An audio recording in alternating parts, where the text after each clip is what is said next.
Good morning. I'd like to call this meeting to order. Today is Tuesday, September 20th, 2016. It's 9 a.m. We're at Palm Coast City Hall for a regularly scheduled meeting of the Palm Coast City Council. Would you please rise and join me in the Pledge of Allegiance?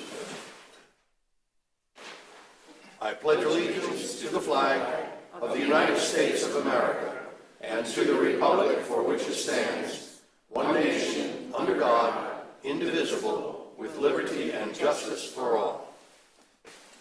Thank you very much. Roll call, please. Mayor Netz? Here. Vice Mayor Shipley? Here. Councilmember Cuff? Here. Councilmember DiLorenzo? Here. Councilmember Nobile? Here. Mayor, all members are present. Thank you very much. First item on our agenda is the approval of the minutes of the September 6th City Council meeting, the September 7th City Council special meeting, and the September 13th City Council workshop. Are there any additions, corrections, or is there a motion for approval? Move approval. Second. Moved and seconded. All in favor signify by saying aye. Aye. Opposed? Motion carries without objection. Agenda item number 2, presentation of the 2016 Annual Intercoastal Waterway Cleanup Results. Nisa, are you going to handle this one?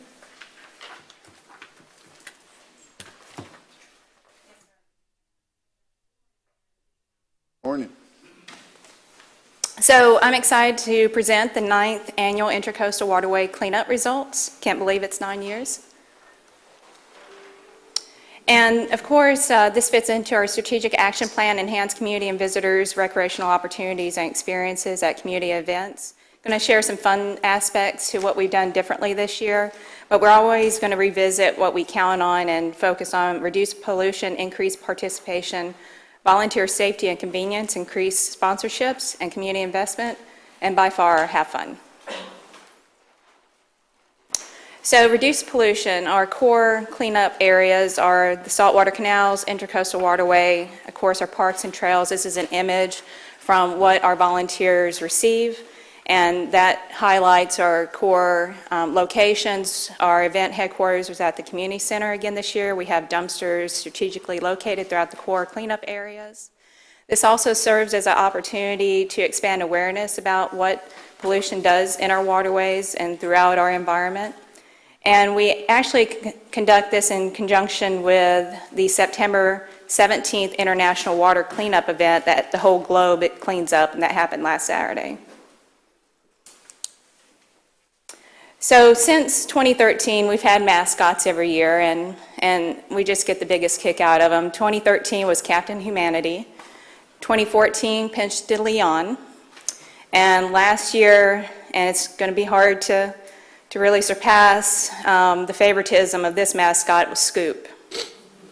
And every year we try to bring in a new mascot, and that mascot actually promotes different things. So this is the year of the oyster, and as we've done in previous years, we as staff and event coordinators do not choose a mascot name. We actually push this through social media. And the mascots, during bringing awareness through social media and our volunteer participation, we also talk a little bit about how volunteers can participate and then also make a change in their daily life. So we remember our interns, and so our interns here wore mustaches just like our mascot, but we chose a cool little event tagline of "Stash Your Trash." And so we use those opportunities as a new attractant for our volunteers to participate. And then also the oyster is one of nature's filters, and so we educate about what that means through social media as well. So let's talk about the social media campaign of naming the oyster.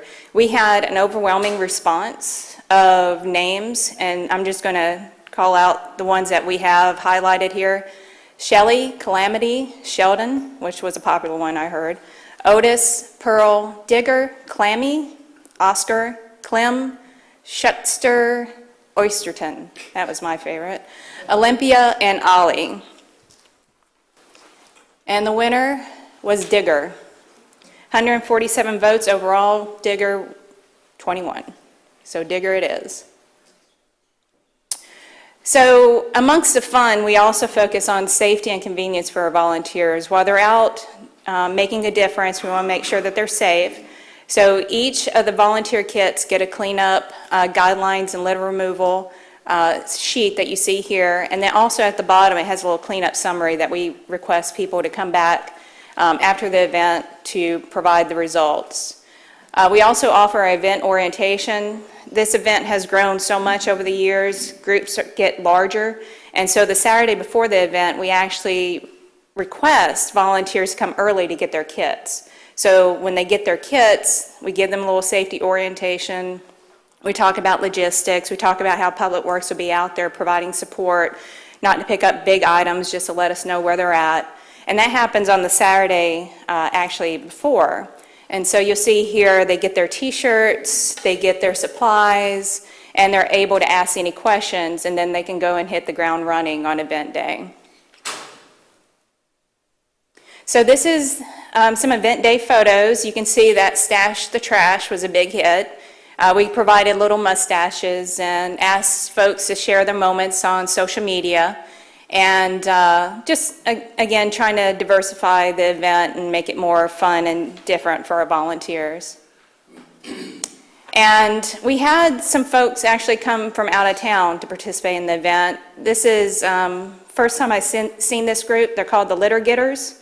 And I believe they're based in St. Augustine. And they checked in on event day. And I said, oh, you know, you're cleaning up with a vessel. Do you want some grabbers, trash can, trash bags? You need anything? And they said, nope, we got everything we need. And you can see they have a pontoon boat, so they hit our waterways pretty aggressively. And of course, we had more volunteers hitting the Intracoastal and the waterways, which has always been a struggle. A lot of people on land, but not so many on the water, but we were very glad to see a lot of participation. Actually, on the right, that's Miss Krotz. Her and her husband has done every event, every one of the 9 years that we've been doing it. And so we had an oyster mascot in attendance, and we want to thank Marine Discovery Center in New Smyrna Beach that let us, Oakley, I believe his name is, but he became digger for the day. And you can see the digger resemblance by the mustache. And it was our first time having a live mascot, and you can see how much fun people were having. And I'll leave the identity of the mascot and just make people wonder who that is. And as I referenced before, we asked volunteers to come back to the community center and share their results. And so when they come back, they have a chance at prizes. They have hot dogs and fun and refreshments. They have air conditioning, which everybody appreciates. And when they come back, when they provide their results to our staff, we actually give them a little ticket. And so it's a way to get them involved, learn about the exhibits and the water quality and water conservation strategies, but ultimately to have them back and provide results and have a little bit more fun. So this year, we're really grateful for the amount of sponsorships we received. We, from our proud sponsors here, we received $550 in monetary donations to the event, $450 worth of gift certificates, and of course, we want to recognize Florida Inland Navigation District that has supported this event every year in grant funding, and including this year, $45,000 of contributions. And the more sponsors we have, the more fun we have. As you can see on the table, there's some items. You can see some of the gift certificates. When people get their door prizes or their little tickets, they have an opportunity to get pulled from a bowl and actually win one of those prizes. And here's a couple of our happy, happy, happy door prize winners. But ultimately, people are excited about the most unique find contests. This is something we've had every year. Florida Fish and Wildlife Conservation Commission law enforcement officers actually provide some of their valuable time and become our honorary judges. And they have a very tough job. We had over, I think it was 35 participants. And so in the gist of it all, when volunteers are out there and they're cleaning up, if they find something very, very unique, weird, they bring that one item back. And you can see all those items kind of piled on the table there, and these volunteers are lobbying FWC to try to get their item to be selected. But what better judges than Florida Fish and Wildlife? They're out there every day, and they're seeing the environment, and they're seeing what the effects of pollution are, and of course trying to keep us and natural resources managed and safe. So some of the items found was a fire extinguisher, roof shingle, broken skateboard, pickaxe.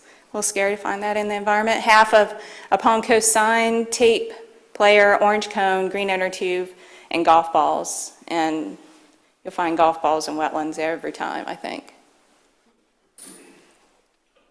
And our big winners is the most unique find contest winner was a tape player, and she got the grand prize. And then also we had a Boy Scout troop that collected over 900 pounds of trash. And I think our largest group was about 97 people.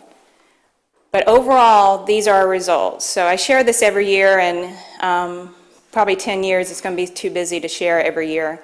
But this ranges from 2008, which starts on the left side and moves right side for our results. This year we had 539 volunteers. That's up by just a few from last year.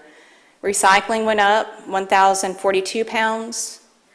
Garbage, and this is separate for recycling, so this is just garbage that you can't recycle, 2,013 and a half pounds.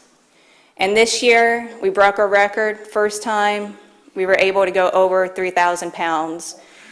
And I really attribute that to a lot of participation. Last year, we had some rain trouble. Mr. Landon wasn't doing his job with the weather. And we had some...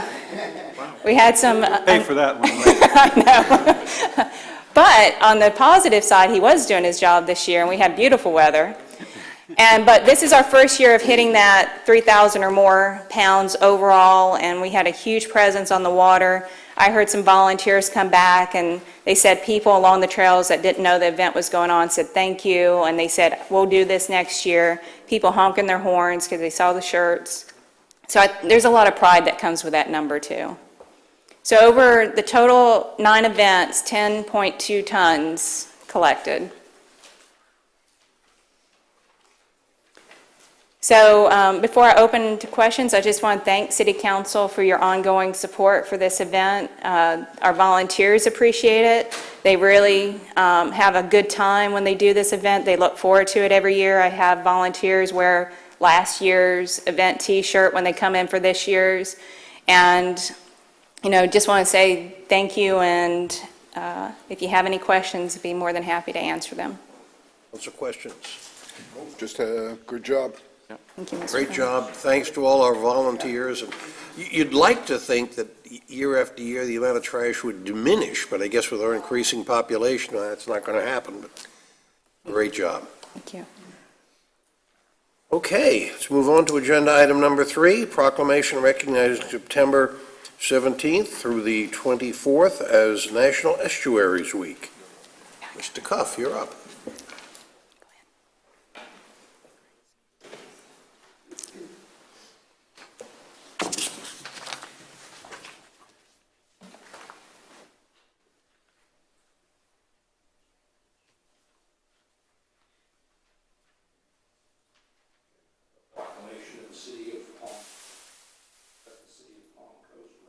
Is that estuaries are some of the most productive ecosystems, providing critical habitats for a variety of plants and animals, including many species that are listed as threatened or endangered.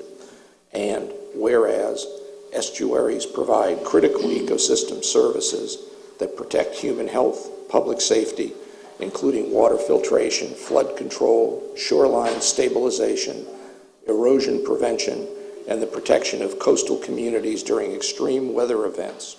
And whereas Florida estuaries are vital to our state's jobs, tourist industry, and economy, with more than 75% of the nation's commercial and recreational fish species spending part or all of their lives in an estuarine habitat. And whereas celebrating National Estuaries Week highlights critical habitats within Northeast Florida's vibrant ecosystems, provides scientific education about estuarine environments, and offers collaboration opportunities for resource management. And whereas the natural areas within the GTM Research Reserve in Northeast Florida Aquatic Preserves provides a multitude of opportunities for people of all ages to enjoy the beauty of our natural resources and learn about the many functions of the coastal and estuarine ecosystems. And whereas National Estuaries Week is an annual celebration of the vibrant coastal areas where the rivers meet the seas, and celebrating this week presents an opportunity to learn more about these coastal ecosystems and how to protect them. Now, therefore, be it proclaimed by the City Council of the City of Palm Coast, Florida, that September 17th through the 24th be celebrated as National Estuaries Week, and we encourage all citizens to take the opportunity to learn more about our estuaries and the vital role that they play. Signed this 20th day of September, 2016. Hi, Tina Gordon from the GTM Research Reserve.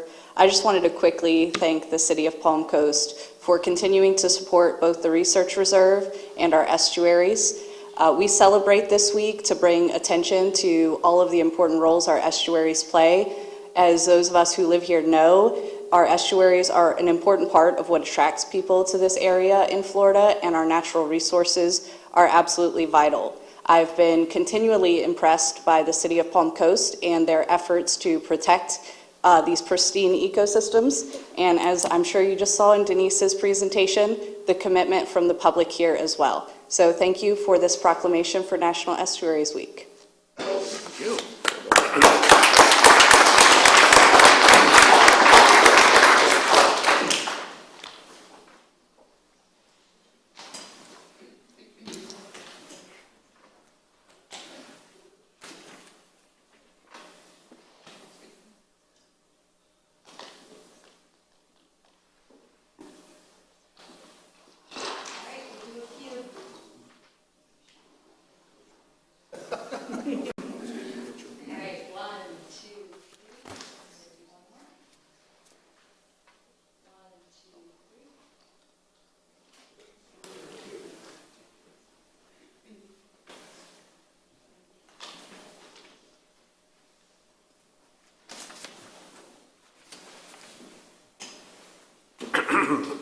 Moving on, agenda item number 4, proclamation recognizing October as Raise the Pink Flag with the Pink Army Month. Landon, do you want to introduce? Proclamation. Shipley is handling. Got a proclamation? Yep. Go ahead, yep.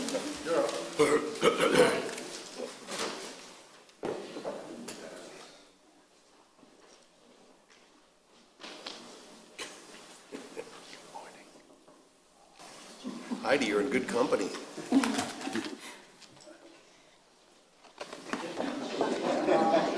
All the things I do. It's your company. Upside down.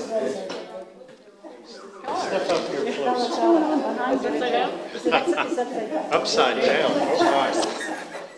You passed the test. At that time of the morning, you passed. Whereas breast cancer is the most frequently diagnosed of cancers in women, with 246,000 new cases of invasive breast cancer are expected to occur in women this year in the United States. Breast cancer accounts for nearly 1 in 3 of the cancers diagnosed in U.S. women, and 12% of these women will develop breast cancer over their lifetime. And whereas about 2,500 cases of invasive breast cancer are expected to be diagnosed in men in 2016. A man's lifetime risk of breast cancer is about 1 in 1,000. Whereas less than 15% of people diagnosed with breast cancer have a family history, the increase in incidence rates since 1990 are predominantly in women 50 years or older. And whereas early detection with timely screening mammograms can be extremely effective tools.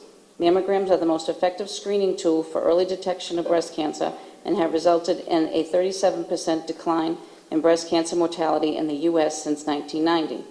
And whereas the City of Palm Coast residents are encouraged to join Flagler Florida Hospital Flagler's Pink Army to fight breast cancer and raise awareness. And whereas the City of Palm Coast is joining the many activities of Florida Hospital Flagler's Pink Army to fight breast cancer by kicking off this year's Pink Army efforts at Food Truck Tuesday on September 20th, and by holding the Pink Army 5K Run Walk on October 16th. Events that will directly benefit the community, with proceeds going to expand education and provide mammograms for more qualified women. Now therefore be it proclaimed, the Palm Coast Mayor and City Council hereby proclaim October 2016 as Raise the Pink Flag with the Pink Army Month in support of breast cancer awareness, and encourage all women to pursue early breast cancer screening and other possible diagnostic services to avoid becoming one of this nation's mortalities. Signed this 20th day of September 2016, Mayor John Metz. Thank you for all you do. Ron Jimenez, CEO of Florida Hospital Flagler, and on behalf of the hospital, we'd like to thank you so much for this proclamation. Many of us have been touched by breast cancer, whether ourselves or family members, loved ones, and it's such a vital piece and such a personal piece. And in addition, as was mentioned, awareness brings screening, and screening catches these cancers prior to them becoming invasive and increases the survival rate. And so really this proclamation is helping us save lives, and so we really appreciate that, and thank you again.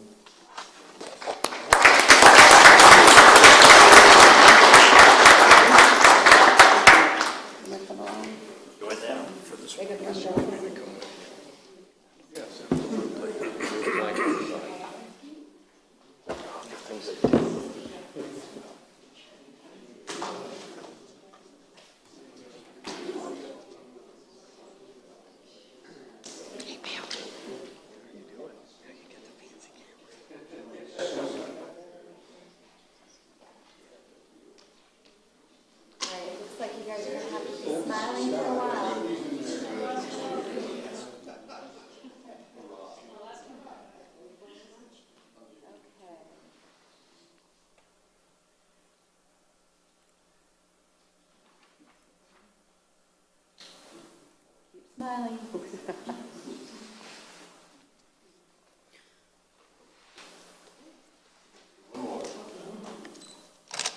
Thank you.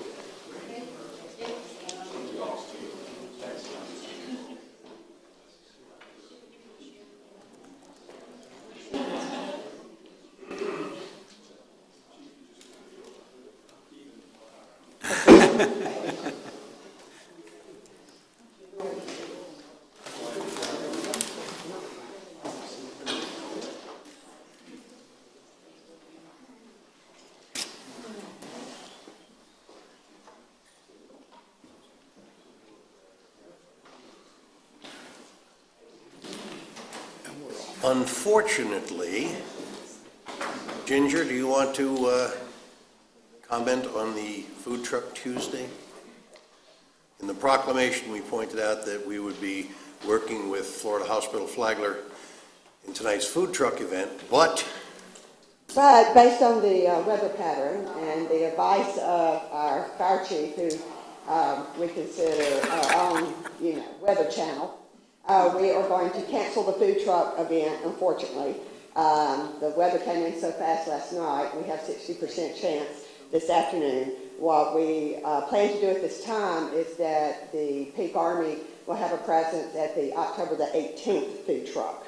So, unfortunately, this happened to them last year as well, so we don't want to tempt fate here, but we do hope that everyone will come out on October the 18th and not only support our nonprofit, which is going to be the Dollywood Initiative, putting the books in the schools, but also to support the efforts of Florida Hospital Flagler's Pink Army. So, thank you. thank you, Ginger. Agenda item number 5, a resolution approving the restrictive covenant related to Palm Coast Art Foundation. Mr. Landon. Mayor, City Council, our foundation has received another grant, and because it's on city property, we always have to acknowledge and follow the rules of the state. Bo's going to walk us through the details of this Sure. Good morning, Council, Mayor. Quite a while ago, Palm Coast Holdings deeded over this property originally to the city with a deed restriction that be used for a cultural arts facility. Subsequently, the City Council would enter into a public-private partnership with the Palm Coast Arts Foundation and execute a lease in 2012 and later revised it in 2014. The group has been very successful, as you can see by the construction occurring on the property and also these grants that they have attained. This is a third grant. It does require that a restrictive covenant be executed each time a grant is secured. The last one that was executed by council was done in March.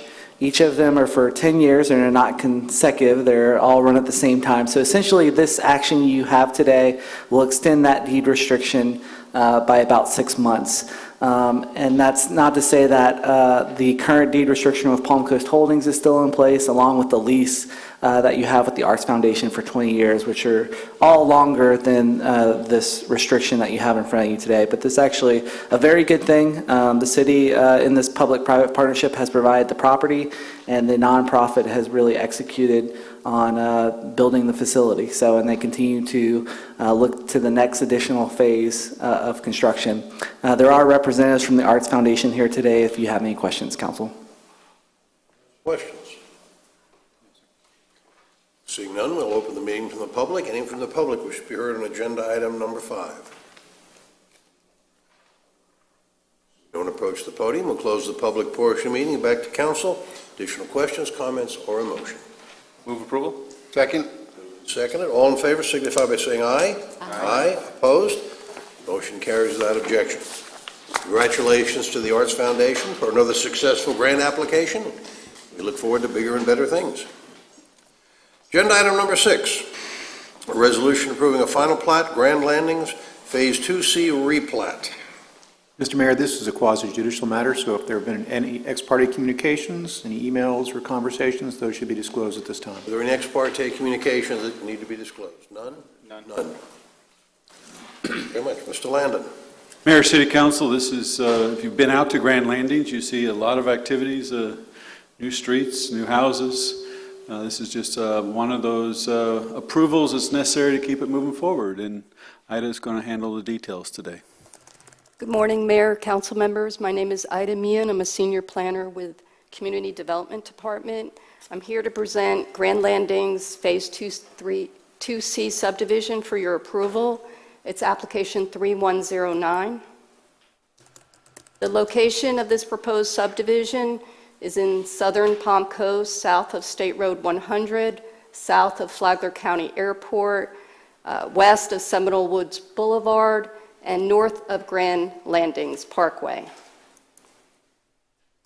The future land use for this proposed subdivision is residential.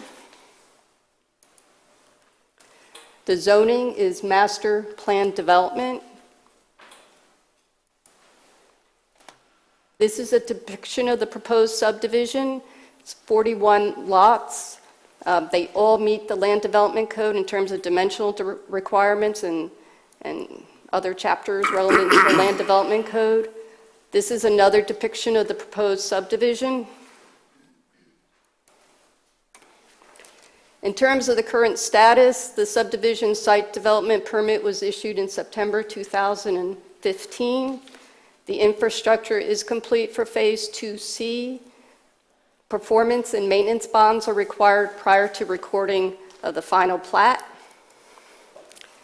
Our staff recommendation is to adopt the resolution approving the final plat for Grand Landings Phase 2C replat, authorizing the mayor to execute the plat subject to the condition of the city approving and accepting the required bonds prior to final plat recording. Mr. Finley is here representing the applicant, and I'm here if you have any questions. Council, any questions? Yes, sir. No questions. We'll open the meeting from the public. Any from the public wish to be heard on agenda item number 7. I'm sorry, number 6. Seeing no one approach the podium, we'll close the public portion of the meeting. Go back to council. Additional questions, comments, or a motion? Move approval of agenda item number 6, a resolution approving final plat for Grand Landings Phase 2C replat. Second. Moved in second. All in favor signify by saying aye. Aye. Opposed? Motion carries without objection. Agenda item number 7, a resolution approving the Tuscan Gardens of Palm Coast A Tier 3 Technical Site Plan. Again, Council, Mr. Mayor, this is quasi-judicial, so this would require disclosure of any ex parte communications to the extent that there have been any. Are there any ex parte communications? None. None? None. Thank you very much. Please continue. Mr. Landon. Mayor, City Council, this is the final site plan, hopefully, for this development. A few months ago, you approved the comprehensive plan amendment and rezoning, and so this really gets into the details of the project, and Bill is going to go through the details. Good morning, City Council and Mayor. Morning. Tuscan Gardens is 71.5 acres and located at the southwest corner of Colbert Lane and Blair Drive. It's proposed for a continuum care facility which allows residents to age in place, and it would have a total of 166 beds and 120 independent living units. In September 2012, the City Council approved a future land use map amendment and master plan development, and what it did was it set the boundaries of the very limited developable area of this site and also its zoning and development standards. In March 2016, the applicant submitted an application that has now been found in compliance with the comprehensive plan and the master plan development. You can see inside the property boundaries, there's 2 land use designations. The area shown in red allows the continuum care facilities as it's designated mixed use. The light green areas are conservation, and all of those lands are being preserved. The zoning on the property is MPD, and it specifically allows for continuum care facilities. You can see by the site plan with Blair Drive's on the left side there and Colbert Lane's at the top. The project has 2 access points on the Colbert Lane as required by the Land Development Code and the comprehensive plan. Stage 1 in the lower right-hand corner, you can see in red the ALF, or assisted living facilities, will be a 4-story building. Just to the above that is the 1-story administrative area that'll connect over to the left side there in green, memory care, shown in MC. That's a 2-story building. Stage 2, which is on the left side of the screen, and the CA stands for a common area wing, and that's 1 story in height. And the ILU stands for independent living units, and that's a 4-story building. And you can see by this table, this is a huge project. In phase 1, there's about 145,000 square feet. Then in phase 2, we have the independent living, and it ends up being about 281,000 square feet, totaling 166 beds and 120 independent living units. Because of all the conservation area, this project easily meets its open space requirements. It's over twice as much as required. The same thing for the maximum impervious area. One of the key things that was difficult to achieve, but the applicant did make this happen. The ALF is 54.5 feet, and the independent living is 59 feet, and so they both are less than the 60-foot maximum building height. Along Blair Drive, the height drops to 45 feet, so the applicant has a common area wing that's only 1 story to meet that, and the 4-story portion of that is actually set back 170 feet from Blair Drive. You can also see at the bottom of the screen that the project easily meets all the minimum building setbacks. On parking, 248 spaces are required, and they provided 252. There's 2 2 buffers required that they have provided. There's no buffers on a couple sides there because it's basically just conservation area. The applicants provided information that they did hold a neighborhood information meeting October 2015 and again in January 2016 at the Grand Haven Community Building. Additionally, they've held other meetings out in the community in the first 4 months of this year. Staff does their analysis based on Land Development Code, Chapter 2, Section 2.0505. A, the proposed development must not be in conflict with or contrary to the public interest. In this case, staff determined these were met since the mixed-use area as their future land use map designation and the master plan development both specifically allow continuum care facilities. B, the proposed development must be consistent with the provisions of the Land Development Code and Comprehensive Plan. Staff found it met the Land Development Code and supports 6 goals, policies, or objectives of the Comprehensive Plan. C, the proposed development must not impose a significant financial liability or hardship for the city. In this case, the infrastructure is already there for the project. It's an infill project, and so it definitely has minimal significant liability for the city. D, the proposed development must not create an unreasonable hazard, nuisance, or constitute a threat to the general health, welfare, or safety of city inhabitants. Staff found no issues on this, as all improvements will meet the Land Development Code and the Building Code standards. E, the proposed development must comply with all other applicable local, state, and federal laws, statutes, ordinances, regulations, or code. The applicant has submitted plans and permits to all applicable jurisdictional agencies and will have to meet all of their required standards. After staff recommendation of approval, the Planning Board reviewed this and has forwarded to the City Council with a recommendation of approval for application number 3044. Tuscan Gardens of Palm Coast. It's a Tier 3 technical site plan, and it's conditioned on the following 3 items. 1, finalize the landscape and site plans to reflect all required standards. Number 2, you may have seen an email on this from Mr. Landon, and the first half of this we're suggesting be deleted, and so it will read something like formal approval by Flagler County for approval of a rights-of-way permit for the 2 driveways. And 3, fees, agreements, and FDEP permits shall be complete prior to issuance of the site development permit. Okay. And the applicant's here that has a presentation. Mr. DiLorenzo.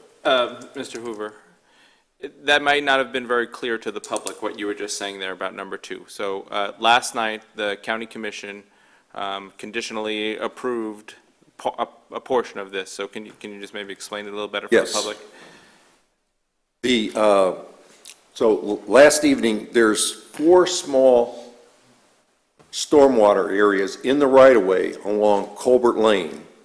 This project includes those in this site development plan, and the agreement with Flagler County is that they will take those 4 stormwater areas, they can develop it however as needed for the project, but in their master stormwater system, they will include all the stormwater storage that would have been on those 4 parcels into the site. So essentially, we're going to take the first part of condition 2 out and delete it, and basically all they have to do is finish their right-of-way permit through Flagler County. Thank you.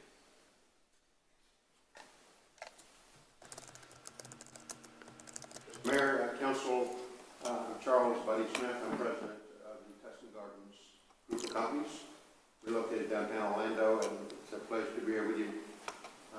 After this community being on our radar for 4 or 5 years, and working closely with your staff for the last year. It is indeed a pleasure to be here. So our thanks to Ray and his staff for their efforts to get us to this point. We are, after these 4 or 5 years and locating a piece of property that we feel is ideal for this particular project to allow the residents of this wonderful community to age in place, and upon conclusion, the stabilization of this project post-construction, we will be employing something in excess of 100 full-time employees with an economic impact of some $30 million a year to the community. So we're excited about that, and I am here with many members of my team that will be available to answer questions, post a presentation by our lead architect. I'll introduce those here to you. Johnny Dogger is with Baker Barrio Architects out of Orlando and Tampa. Johnny works out of the Tampa office. Jim Cullis, whom you all know, has been working hand in hand with us on this project from the beginning, and we're certainly appreciative to him. Stuart Cullen has been our lead engineer. He's out of Gainesville with George F. Young Engineers, an old-time Florida firm. Jim Humphreys is back here. Many of you recognize Jim's face.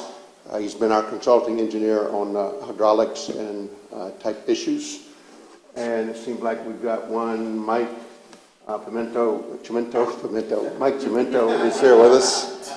That's, by the way, Mike, it's a great way to remember your name, because I get it confused.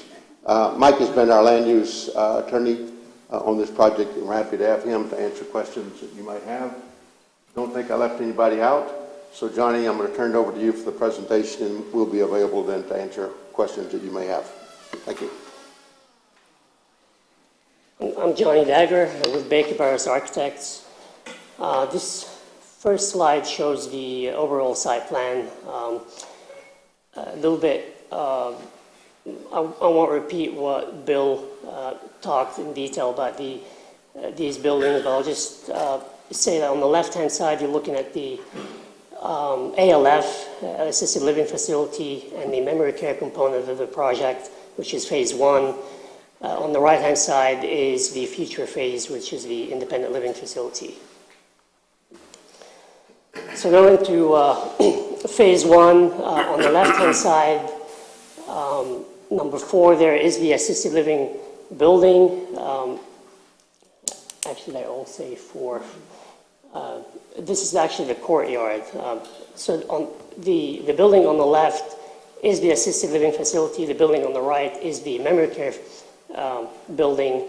And in the center is the amenities building. It's a one-story building that serves both assisted living facility and memory care. And that's basically where we have the restaurants, the bistro, the activities take place, and also serves as the main entrance to the assisted living facilities building.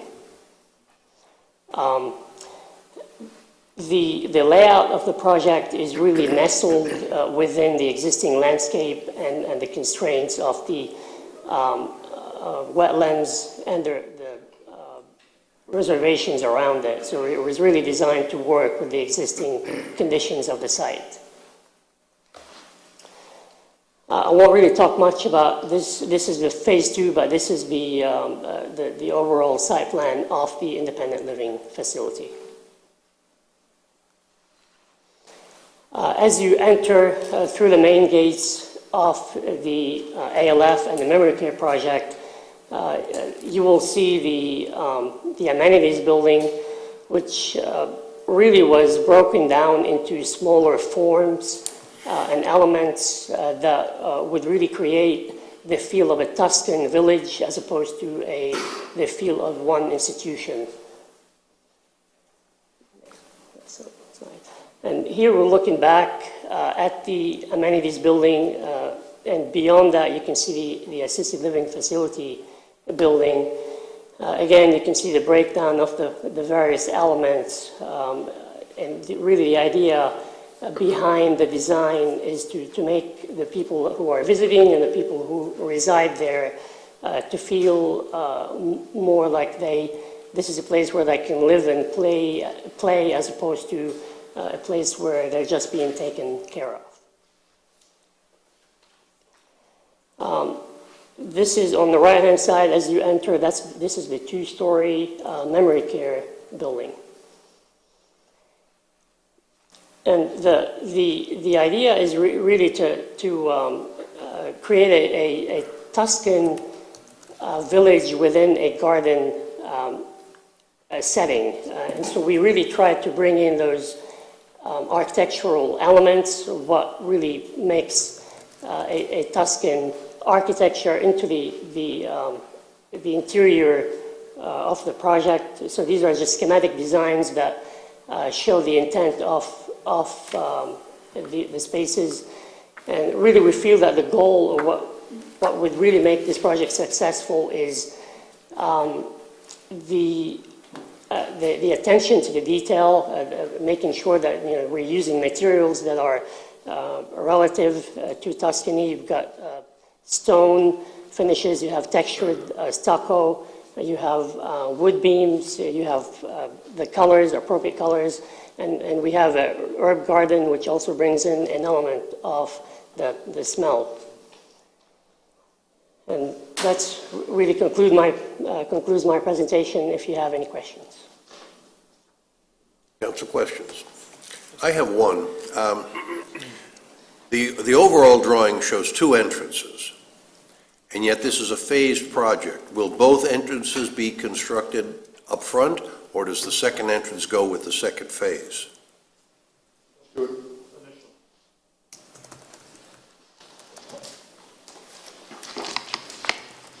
Good morning. I'm Stuart Collin with George F. Young, civil engineer for the project. Mr. Mayor, yes, both entrances will be constructed initially.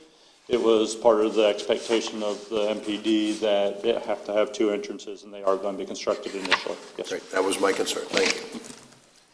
Additional council questions? Seeing none, we'll open the meeting to the public, and for the public wish to be heard on this agenda item.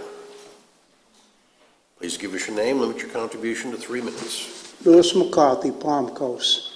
I just want to ask whether or not the roadways going in and out, who will maintain them? Will the city or the property owner maintain it? Thank you. Get an answer for that question.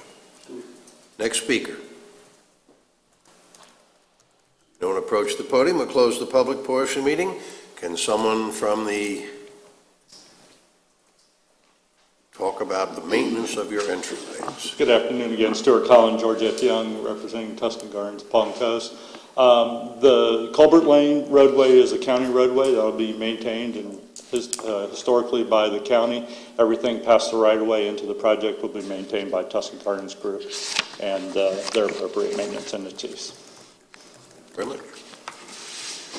Back to council. Additional questions, comments, or a motion? Mr. Di Lorenzo. I'll start with a comment. I know that this site has caused, it's been difficult to work with, let's put it that way. It's the conditions of the site, the topography of the site haven't been very easy. I want to thank everybody for working so hard to make this project work a little on this site. And I think there's some things we should really highlight here. This is a very Palm Coast-esque development. This is the kind of stuff that we really like. You have 91.4% open space on this site. I mean, that's pretty much unheard of. And the impervious surface area is 8.6%. I mean, again, pretty much unheard of. So I want to thank you. This is something that this community needs. We have residents that have now lived here for quite some time, and we don't want to lose them. We want to keep them here. We want them to be able to stay with their friends and family, and housing options are going to allow that, so I appreciate that. And unless there's other comments, I will make a motion that we approve agenda item number 7, a resolution approving the Tuscan Gardens of Palm Coast A Tier 3 technical site plan.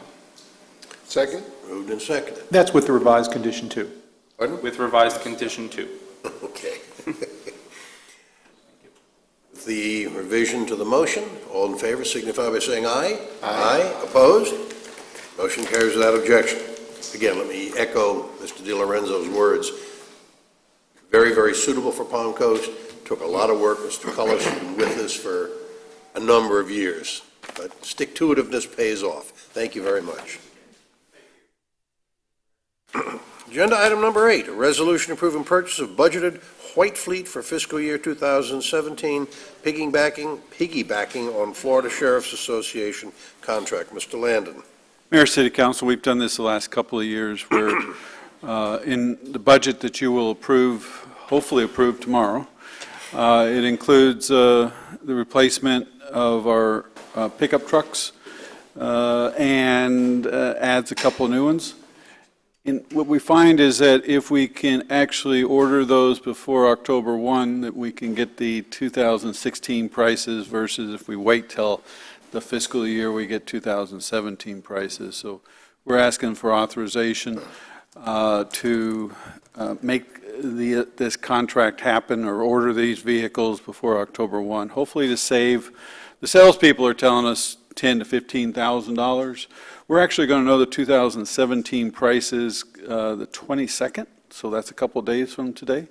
And then at that time, we'll obviously pick the cheapest price we can get. So hopefully this will save us a few dollars if we approve it today. Lots of questions? Is any staff member going to be offended driving a 2016 truck rather than 2017?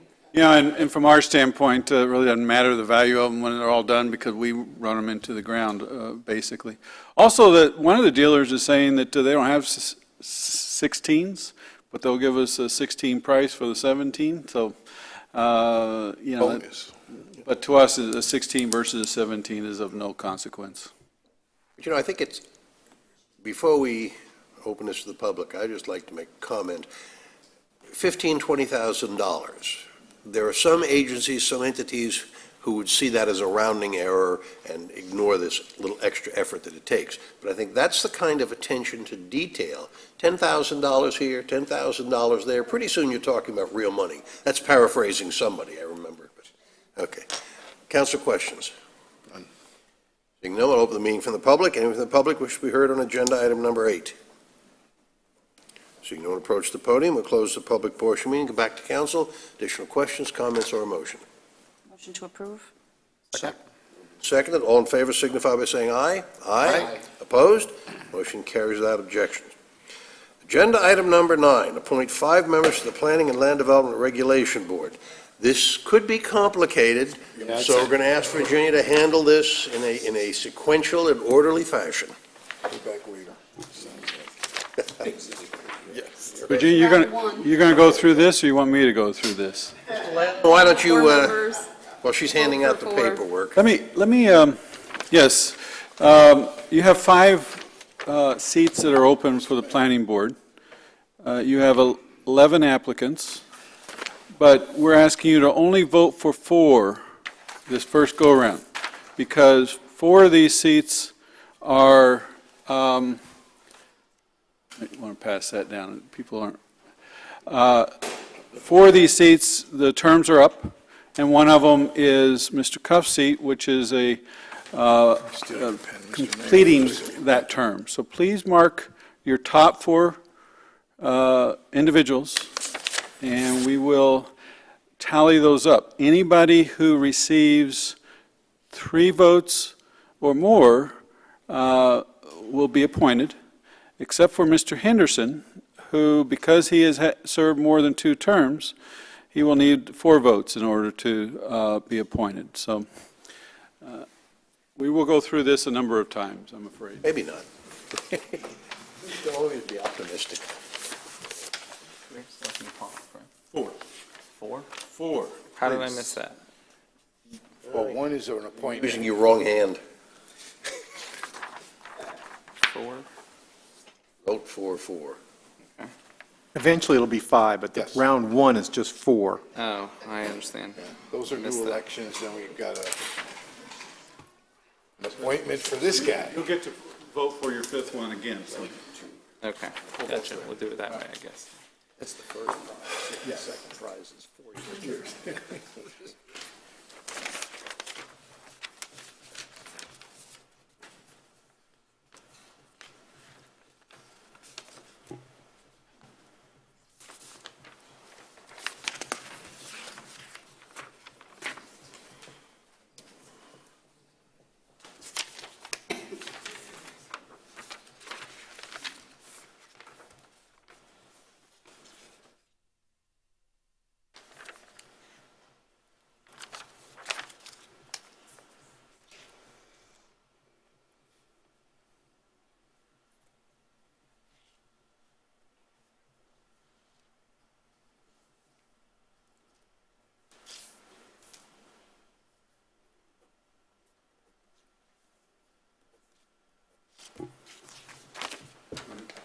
So let me have those back. Why? Oh, no, okay. A different one? Okay. Okay, so we have 4 votes for Glenn Davis, 4 votes for Chris Dolney, 3 for Peter Leonards, and 3 for Clint Smith. So you have a majority for those top. So Davis, Dolney, Leonards and Clint Smith.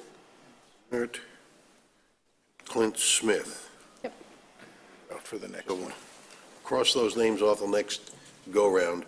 And now we need how many more?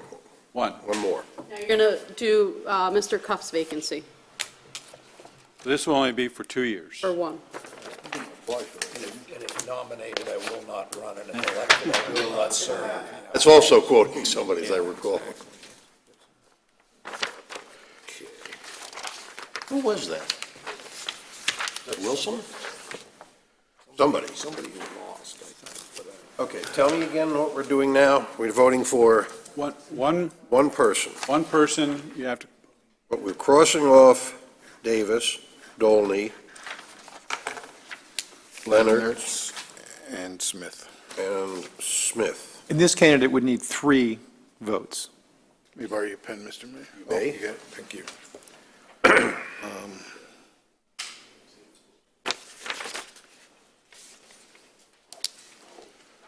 I have to start bringing a pen. thought I had one. But this was 2016. We got all this touch stuff here. Why don't we just vote like that? Optimistic, but good.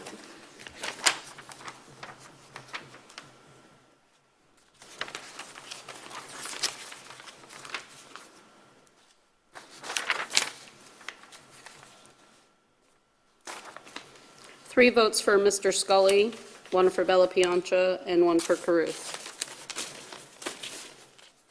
Okay, so,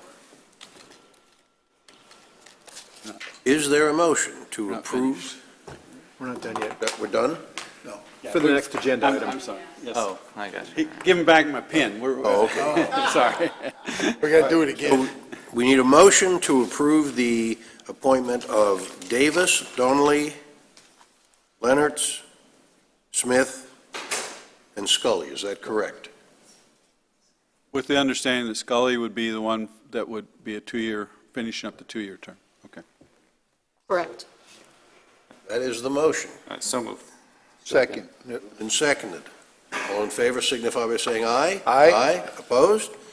Congratulations to all those applicants. And congratulations and thanks to the other applicants for their interest in serving our city. We had so much fun with that one. Let's move on to agenda item number 10, appoint 4 members for the Code Enforcement Board. The first set will be appoint 2 members as the regular members, and then the second vote, after we get those, will be for the 2 alternate seats. But, and we don't eliminate any of those off? Did any come off? Correct. Okay. Oh, nice. That made it easy. So on this sheet, we're voting for 2. Is that correct? That's correct. Okay. These will be regular voting members.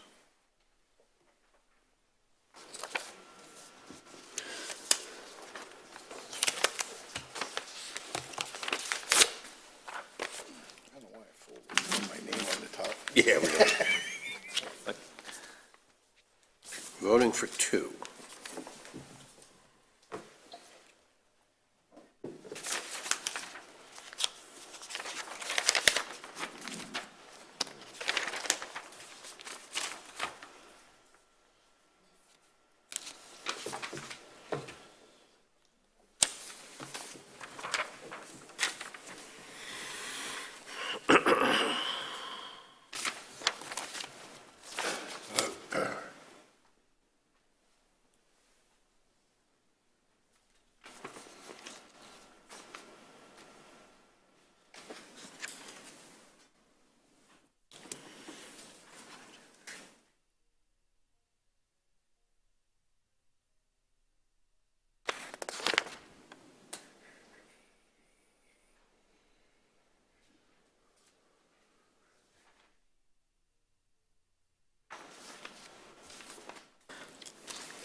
We have 4 for Ken Caruth, 2 for Charles Dean Roberts, 3 for Rich LaPadula, and 1 for Mark Bellapianta.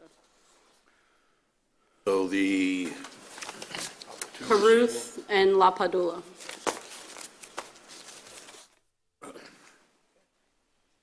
Is there a motion to appoint Caruth and Lapadula to the Code Enforcement Board? So moved. Second. Second, all in favor signify by saying aye. Aye. Opposed? Motion carries without objection. Now what? We're done. No, I knew that. Close. So close.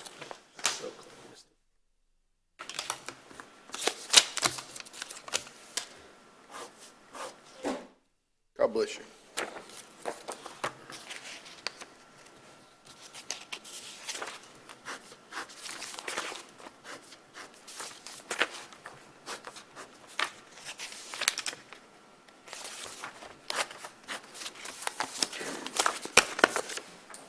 And these would be for the 2 alternates? Correct. So you're voting for two members this time. These would be the alternates. Virginia's done is crossed off the 2 names that you appointed last round.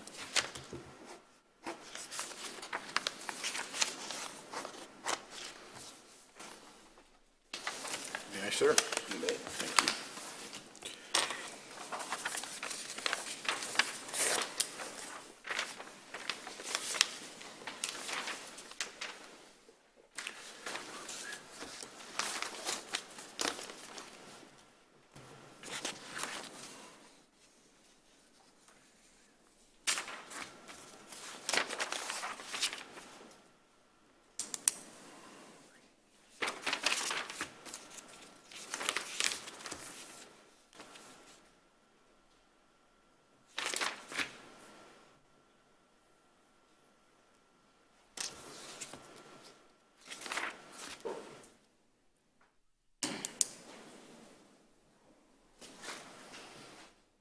Five for Charles Dean Roberts, 2 for Michael Smith, 3 for Mark Bellapianta. So Charles Dean Roberts and Mark Bellapianta as your alternates. Is there a motion to make that Very appointment? much. That's right. Your optimism was rewarded. And seconded, all in favor signify by saying aye. Aye. Opposed? Congratulations to those individuals, and again, thank you for the applicants for your interest in serving our community. This brings us to the consent agenda, items 11 through 15. Before we vote on them as a package, there's an opportunity for the public to speak on any item. If you wish us to remove any item from the consent agenda for separate consideration, or if you'd simply like to comment on any of items 11 through 15. And for the public, wish to be heard before we proceed with the consent agenda. Don't approach the podium. Back to City Council. Is there a motion? Does anyone wish to remove anything from the consent agenda? Is there a motion to approve the consent agenda as submitted? So moved. Second. Moved and seconded. All in favor signify by saying aye. Aye. Aye. Opposed? Motion carries without objection. This brings us to the public participation portion of the meeting. This is the opportunity for the public to speak on any item not on today's agenda. Please come up to the podium, give us your name, limit your comments to 3 minutes.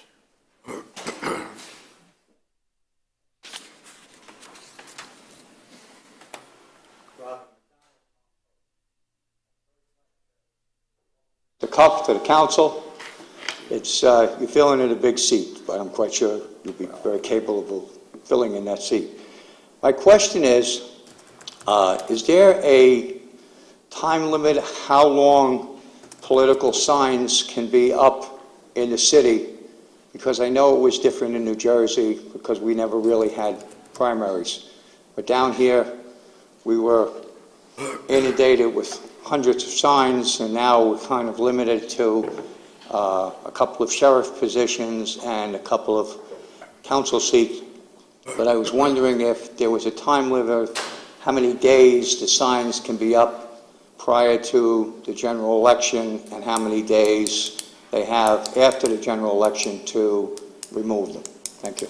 We'll get an answer for your question. It's a good question. Next speaker.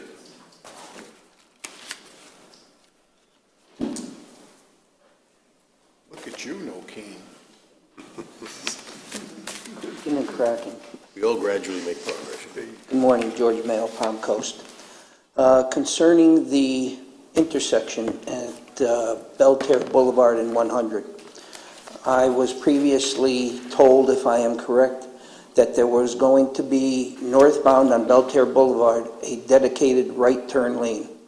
That is the only direction at that intersection that does not have a dedicated right turn lane. Every other direction, east-west on 100 and south on Belterre, has a dedicated right turn lane. When the shops were put in, we were told that that was going to be put in, and I remember Mr. Netz, Mayor Netz, saying that we should do it all at once while they're doing the construction so as to save money as opposed to doing it afterwards. Well, I also said that I stopped one day when I saw the surveyors, pulled over and talked to the surveyor, and I said, are you putting in a right turn lane here going northbound to turn right eastbound on 100?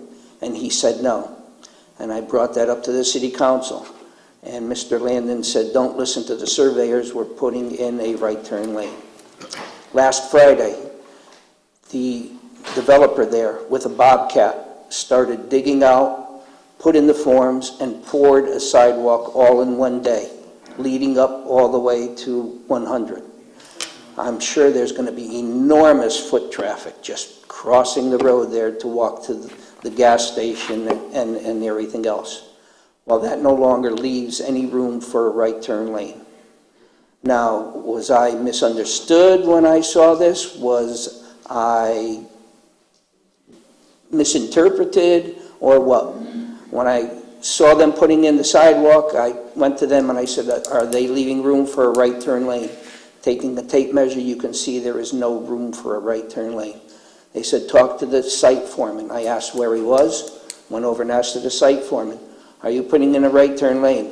Oh no, he said, the plans have been changed several times since we started building. That was his quote, the plans have been changed several times since we started building. We are not putting in a right turn lane. I was at the traffic going northbound the other day. I was the 6th car in line. 4 cars went through. People were sleeping at the light. The light turned yellow. The car in front of me stopped. 4 cars went through.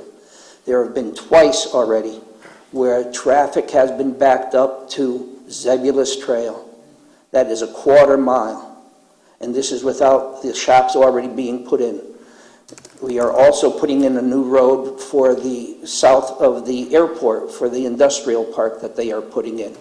You are also putting in a new development at Citation and Belterre for new housing that's putting in. So if the traffic is that bad already, it's only going to get worse. I can foresee traffic backing all the way up to the adult daycare center. Now, what happened to the right turn lane? That traffic intersection for traffic is deplorable. And I want to know why there is no right turn lane. It's only going to get worse. This morning when I spoke to my neighbor, we both happened to walk out of our house walking our dog. We always just trade niceties and everything else. I have never spoken about this subject. The first thing he said to me was, did you see they put up sidewalks over there? We aren't going to be able to turn right. The traffic is ridiculous. So I'm not the only one who has noticed this. I'd like to see why and what. Thank you.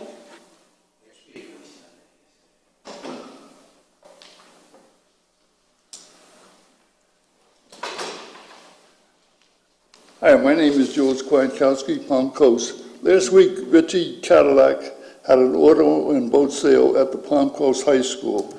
According to their newspaper article, they had a picture. There was a huge tent right in the middle.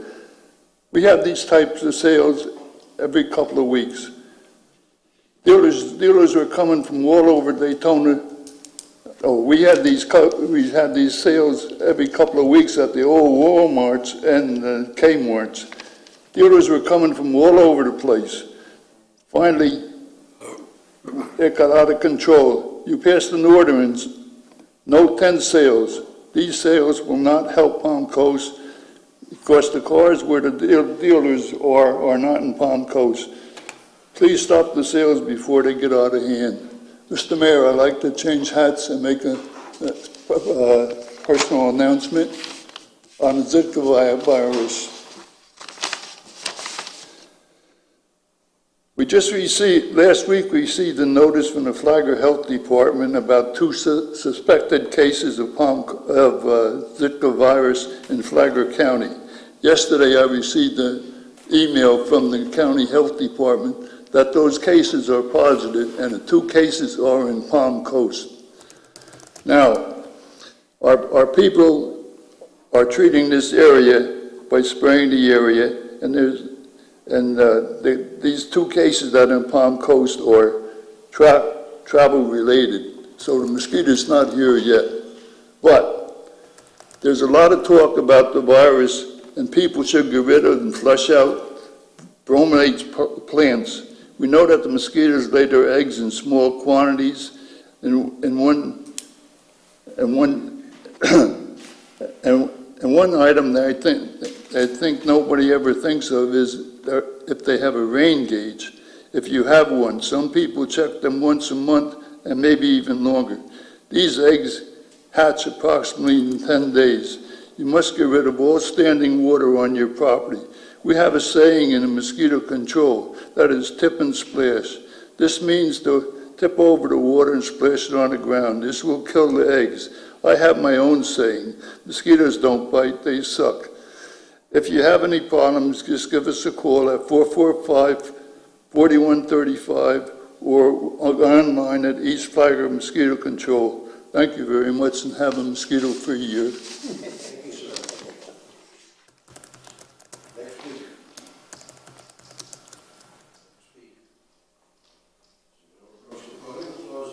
Portion of the meeting. Let's see if we can get some answers to the questions.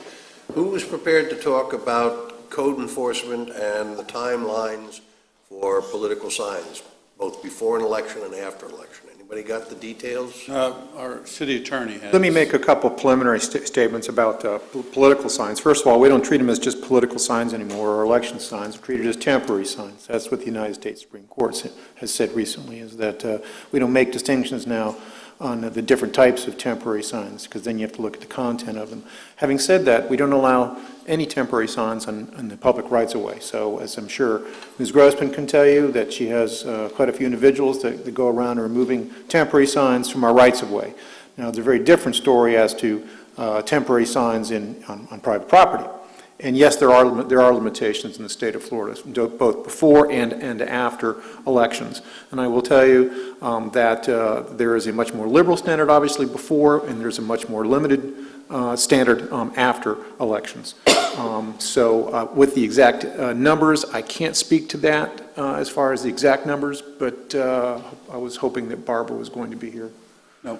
I think it's 15 days. It's either 14 or 15. It's 15. It's 15 days. Yes. 15 days. And if Barbara's not here, maybe the elected officials that are here that have been recently running for election would probably have a very, very good idea of what that time frame is. But there's still an election, obviously, coming up in November, so anybody that's on the November ballot, obviously that doesn't apply to them, but anybody who was running and was on the ballot for the August election, then those should be picked up and gone at this point. Anybody that sees any of those would be happy to notify the property owner. It's all about the property owner at this time. Thank you. The right turn on Belterre. Right turn on Belterre. We have an agreement with that developer, and at first I've heard about the sidewalk. He's got my attention, and that right turn is going to go in. And Steve, you're welcome to come up and explain how, but it is going to go in. We've already stated that and have an agreement. Good morning, Mayor, City Council. Steve Flanagan, Community Development Director.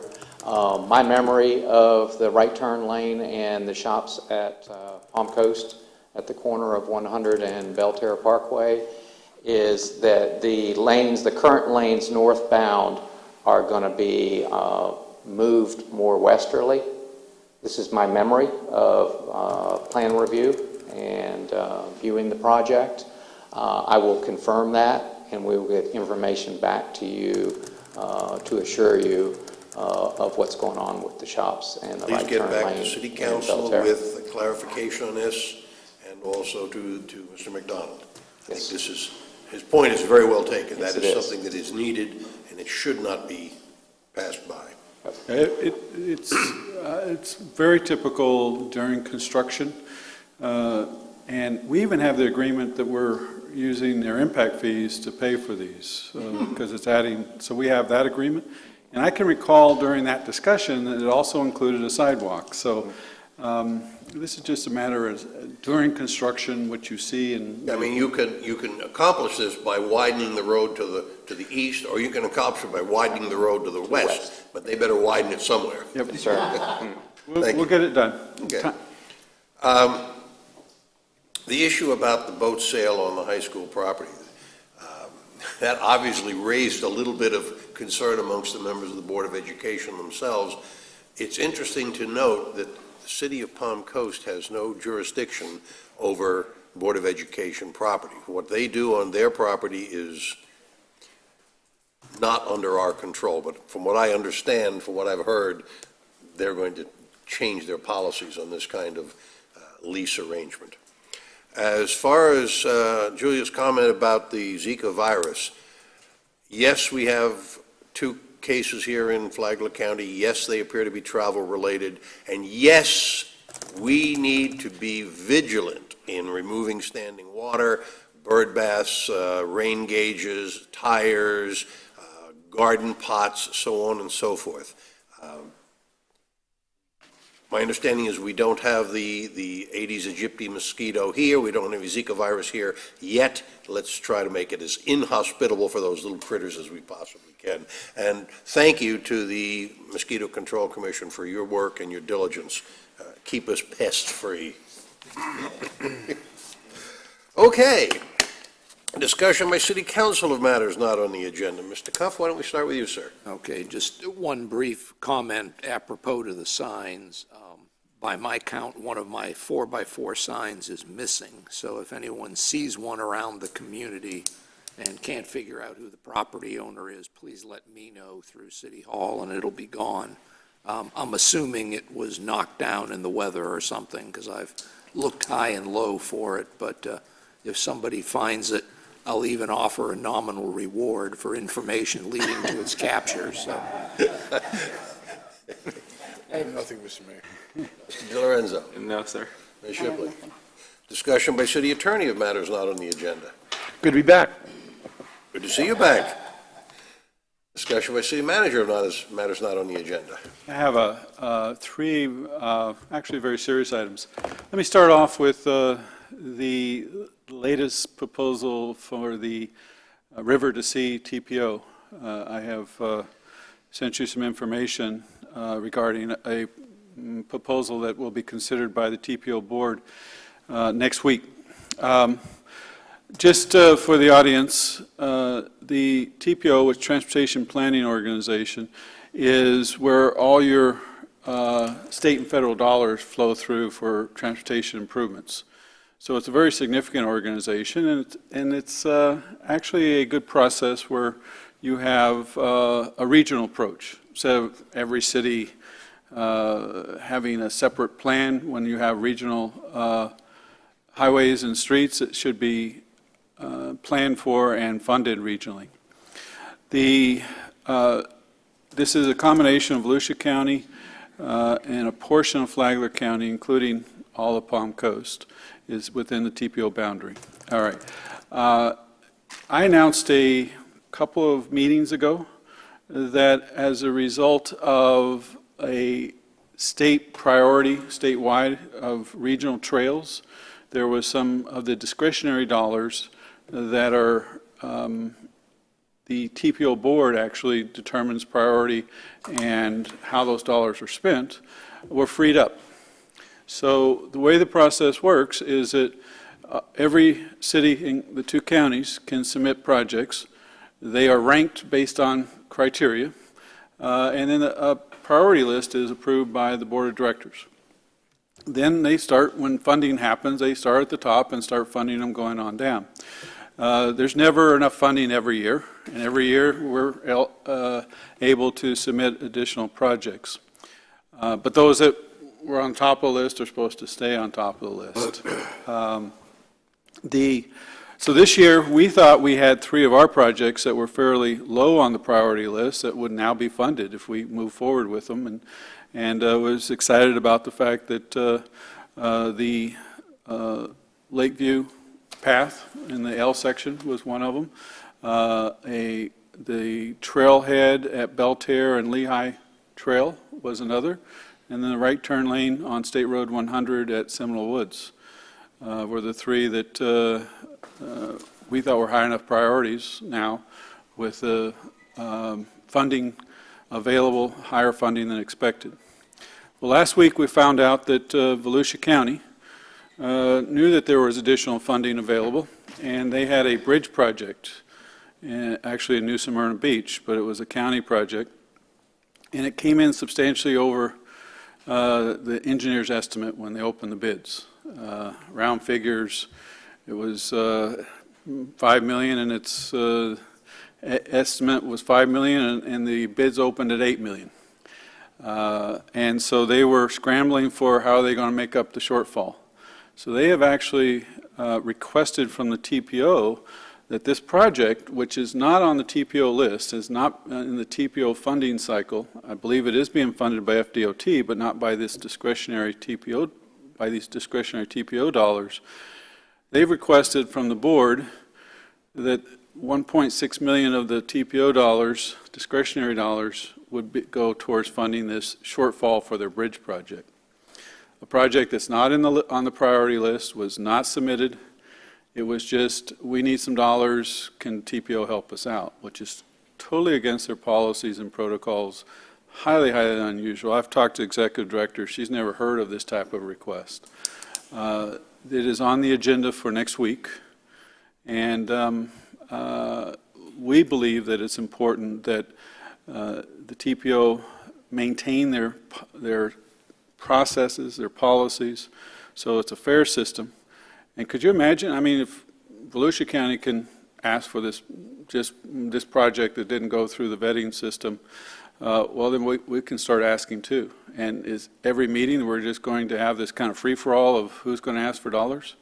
So we've been talking to some of our colleagues in the county and Flagler Beach. The Flagler Beach commissioner is actually the chair of the TPO board. And everybody is suggesting that we have input into this. I have drafted a letter I sent to you yesterday for the mayor's signature. I would ask for your support to allow the mayor to sign the letter suggesting to the TPO board that they follow their protocols, their policies, and not make exceptions for one project just because it happens to come in over budget. So would appreciate if you would, at least by consensus, authorize the mayor to send the letter. Absolutely. By consensus, I will send the letter on behalf of Palm Coast City Council. Any comments? Okay. Now, there's additionally something about, you were telling me about that the TPO funds not even should be used for estimation. The other interesting twist to this is that the TPO has a policy that a project that was funded by the TPO money, in other words, it was on the list, and then if it comes in over budget, in other words, the bids are higher than the estimate, then the local jurisdiction has to make up the difference. You don't get to come back to the TPO and say, well, we need more dollars, because that impacts every other project. So even if it was on the list, Then this would be highly unusual and against their policy to allow the overage to come from TPO. So it just makes, just totally violates all the policies of the TPO board. And when you have as many jurisdictions, you think about all the cities in Volusia County that are submitting projects, it's important that there be a system that we can all rely on. I will add, this is the first time we've had any kind of discussion like this with the TPO. It's been a very good process for us. We've received grant dollars. We have no complaints about this organization and the fairness of it. And I'm confident that at the end of the day, the right decision will be made, but we do need to have input into it. Anything else, Mr. Landing? Yes.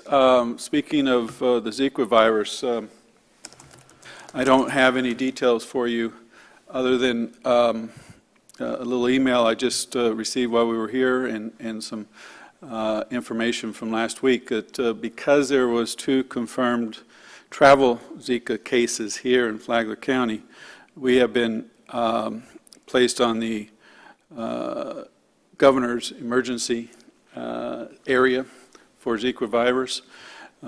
One of the things that will do is require the local health department to call a local meeting of all elected officials, so city council, county commissioners, and keep you informed. So just kind of stay tuned for that. I don't have any details at this point, but obviously our local health department through the state process is taking this very serious and kicking in their process to try to make sure it's limited in scope. Just as you said before. Last thing I have is... We go on. Okay. Let's use the city resources, our website, our TV channel. Let us try to educate the public as to how important this issue is. Clean up your yard, dump out the standing water, be vigilant. Yes. We've already been doing that. Cindy and her team has been working with the health department. We're not trying to duplicate their information. We're trying to use their information and disseminate it through our sources. We've done it with some social media. Yes, Mayor, we've been doing that, and it's actually now more important. So we will continue to try to get that word out. one other thing, though, we just got to be careful not to panic either. Because we don't want people running around spraying all kinds of pesticides and, let me just squirt this everywhere, and then we get 2.5 million bees dead. So, Right. I agree 100%. Our mosquito control district, East Flagler County Mosquito Control, which is, a lot of people do not realize it's a separate taxing district. If you look at your property tax, there's a line item there with a board of directors. I personally think they do a very, very good job. They do an excellent job. And it's not just, go spray because it's Monday. Right. They actually count mosquitoes, they monitor, and they have a whole process, and they spray where it's needed. And I think, and anytime we have an event, and ask them to, like around Central Park, they will come out and spray the night before. That helps, so they've been very good. So, yeah, the health department that is handling the health side of the issue, and then the mosquito control district. And then our job is to try to help, as the mayor said, help get that word out and help facilitate their efforts as much as we can. The last thing I have is we went through really a very interesting process that we have for hiring directors. We have Wendy calls a day of fun where we bring in candidates, and recently did that for the vacancy for Parks and Recreation Director. And I'm very pleased to announce that the person that came out on top was Alex Boyer. Alex, if you'll stand up, please.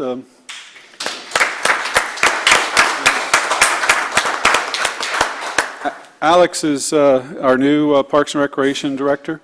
He's been here since January and has started off at just kind of the frontline rec supervisor and was promoted to superintendent and has really shined, and staff and the public comments I've got have been very positive, and very excited about what Alex will bring to the department and help move it forward. So a big welcome and congratulations.